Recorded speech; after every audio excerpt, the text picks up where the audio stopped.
The mystery that has gripped the entire WWE universe for weeks finally got its answer when Nick Aldis stepped into the spotlight and revealed the identity of the person who attacked Jacob Fatu on Smackdown in what can only be described as one of the most jaw-dropping reveals in recent history. The anticipation had been building to an almost unbearable level as fans speculated, debated, and created countless theories about who could have possibly taken down the seemingly unstoppable Samoan powerhouse. If you haven't already subscribed to this channel, you need to do that right now, because we bring you all the breaking news and exclusive updates from the wrestling world that you simply cannot afford to miss. What Nick Aldis revealed sent shockwaves through the locker room and has completely changed the trajectory of multiple storylines moving forward. The attack on Jacob Fatu happened several weeks ago and left everyone stunned because Fatu had been on an absolute rampage, destroying everyone in his path with a combination of raw power and athletic ability that seemed almost superhuman. Seeing him laid out backstage with no clear indication of who was responsible created a mystery that consumed the entire Smackdown roster. Every superstar became a suspect, and every interview segment had fans looking for clues that might reveal the attacker's identity.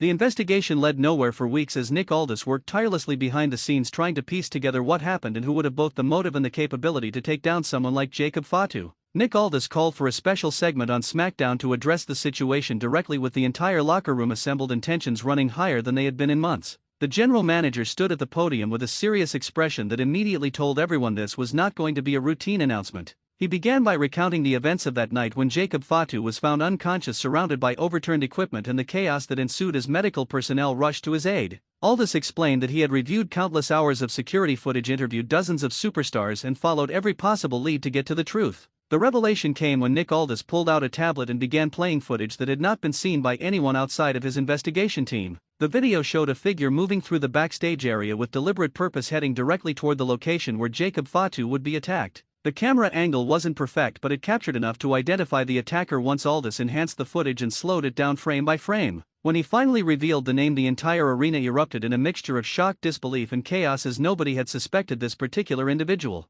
The attacker turned out to be someone who had been flying completely under the radar, presenting themselves as focused solely on their own career path and showing no outward signs of having any issues with Jacob Fatu or his family. This person had been in the background of several segments, always positioned just close enough to observe but never close enough to draw suspicion. The calculated nature of the attack and the subsequent ability to avoid detection for weeks showed a level of planning and intelligence that nobody had given this superstar credit for possessing. Nick Aldis explained that the breakthrough came when he noticed a small detail in the background of unrelated footage that led him down a path of discovery. The motive behind the attack was equally shocking, because it wasn't about championships or main event spots but something far more personal that traced back years before either competitor arrived in WWE. Aldis revealed that the attacker had a history with Jacob Fatu's family dating back to their independent wrestling days, where a situation occurred that had never been resolved or publicly acknowledged. This deep-seated issue had been festering for years, and the attacker saw an opportunity to finally get revenge when they both ended up on the same roster. The long game being played was impressive in its complexity and showed a dedication to revenge that went beyond typical wrestling rivalries.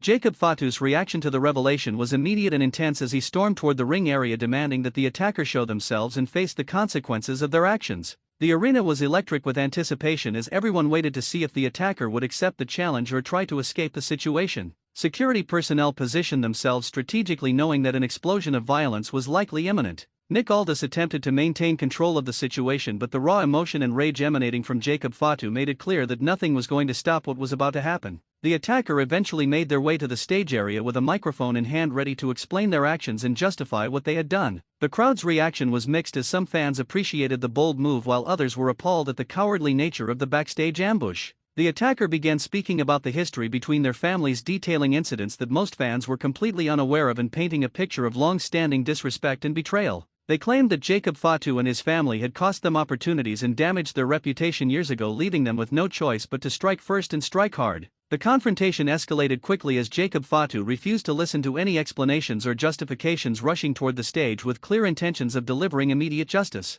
Officials and security tried to create a barrier, but the sheer force of Fatu's determination made their efforts largely ineffective. The attacker showed no fear, standing their ground, and actually seemed to welcome the confrontation, suggesting that they had been preparing for this moment since the night of the attack. What followed was an all-out brawl that spilled from the stage into the crowd area and eventually back to the ring, where both competitors continued to battle with unrestrained aggression. Nick Aldis was forced to call for additional security and eventually a small army of officials to separate the two competitors before someone got seriously injured. The intensity of the fight gave everyone a preview of what to expect when these two eventually meet in an official match under controlled circumstances. Both Jacob Fatu and his attacker had to be physically restrained and escorted to separate areas of the arena as the crowd chanted for them to be allowed to continue fighting. The energy in the building was absolutely insane, with fans knowing they had just witnessed something truly special. The backstage fallout from this revelation was immediate, as other members of Jacob Fatu's family in WWE responded to the news and began their own confrontations with the attacker's associates and allies. What started as an issue between two individuals quickly threatened to spiral into a full-scale war involving multiple factions and family connections. Aldis found himself in damage control mode, trying to maintain order while also recognizing that the box had been opened and there was no putting everything back inside. The political maneuvering and alliance forming that occurred in the hours following the revelation created numerous new storyline possibilities. The attackers' confidence in revealing their actions and standing by their decision earned them both respect and condemnation from different segments of the roster. Some superstars privately admitted that they understood the motivation even if they didn't agree with the methods, while others viewed the backstage attack as a violation of the unspoken code that exists among competitors. This division within the locker room added another layer to the situation, as it became clear that when the inevitable match happens, there will be people on both sides with strong opinions about who deserves to win. Social media went into overdrive following the revelation, with fans sharing their reactions and diving deep into the history between the two competitors' families. Old independent wrestling footage surfaced showing interactions and matches that provided context for the current situation. Wrestling historians and longtime fans began connecting dots and explaining relationships that casual viewers were unaware of, which enriched the storytelling and gave the rivalry additional depth. The conversation dominated wrestling discourse for days, as everyone had an opinion about who was right, who was wrong, and how this should be resolved. The match that will inevitably take place between Jacob Fatu and his attacker is already being positioned as one of the biggest attractions Smackdown can offer. The personal nature of the conflict, combined with both competitors' impressive abilities, creates the perfect storm for an instant classic. Aldis has indicated that when the match does happen, it will likely require special stipulations to contain the violence and ensure that a definitive conclusion is reached. Possibilities being discussed include street fights, no disqualification matches, or even cage matches that would prevent outside interference and force a clear winner. The psychological warfare continued in the days following the revelation, as both competitors used social media and interview segments to get inside each other's heads. The attacker posted cryptic messages referencing their shared history, while Jacob Fatu responded with direct threats and promises of destruction. This back and forth kept fans engaged and ensured that interest in their rivalry remained at peak levels even during weeks when they didn't physically interact on television. The ability to maintain heat and fan interest without constant physical confrontations is a testament to the compelling nature of the story being told. Family members on both sides began weighing in publicly with statements that either supported or condemned the actions that led to this situation. The involvement of legendary figures from both families added gravitas to the conflict and reminded everyone that wrestling dynasties take matters of honor and respect extremely seriously. Some family members called for traditional resolution methods, while others encouraged an all-out war that would settle matters definitively. These competing voices created fascinating television, as interview segments became must-watch content. Training footage began appearing online showing both Jacob Fatu and his attacker preparing for their eventual confrontation with increased intensity. Both competitors clearly recognized that this match would define a significant portion of their careers, and neither was willing to leave anything to chance. The dedication to preparation extended beyond physical training to include studying each other's matches, identifying weaknesses, and developing specific strategies. This level of commitment elevated the rivalry beyond typical wrestling feuds into something that felt genuinely important. Aldis announced that he would be implementing stricter security measures throughout the backstage area to prevent any further ambush situations. The attack on Jacob Fatu exposed vulnerabilities in the existing protocols, and Aldis made it clear that such incidents could not be allowed to happen again. Additional cameras were installed, restricted access zones were established, and security personnel received enhanced training in dealing with volatile situations. These changes affected the entire roster, as everyone had to adjust to the new reality of increased surveillance and oversight. The merchandising opportunities created by this rivalry became immediately apparent as fans demanded shirts representing both sides of the conflict. The WWE recognized the financial potential and quickly produced items that allowed fans to show their support. Sales figures exceeded expectations, demonstrating that the storyline had captured the imagination of the audience in a way that translated directly to revenue. This commercial success ensured that the rivalry would receive continued promotion and premium positioning on future broadcasts. Other members of the Smackdown roster began positioning themselves relative to this central conflict, recognizing that aligning with one side or the other could elevate their own status.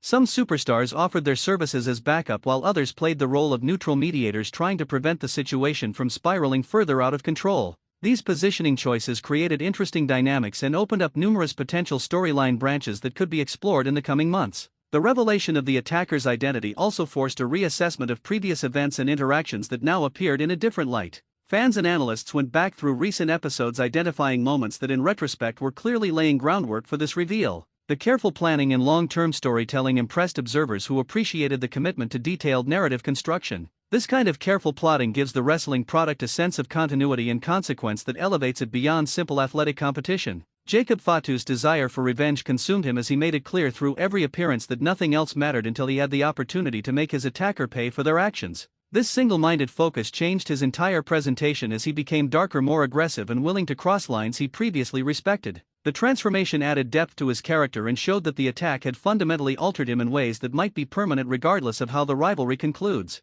The attacker meanwhile embraced their role as the person who had the courage to do what others only thought about. They presented themselves as a revolutionary figure willing to challenge the established power structures and family dynasties that they believed had held them back. This anti-establishment positioning resonated with certain segments of the audience who appreciated the underdog narrative even if the methods were questionable. The complexity of the character work on display elevated both competitors and created a situation where neither was purely hero nor purely villain. Make sure you subscribe to this channel right now if you want to stay updated on every development in this explosive rivalry between Jacob Fatu and the person who attacked him. We'll bring you exclusive coverage, behind-the-scenes information, and in-depth analysis of every twist and turn as this story continues to unfold. Hit that subscribe button, enable notifications, and join thousands of other fans who trust us to deliver the most comprehensive wrestling coverage available. This situation is far from over, and you won't want to miss a single moment of what promises to be an epic conclusion to one of the most personal feuds in SmackDown history.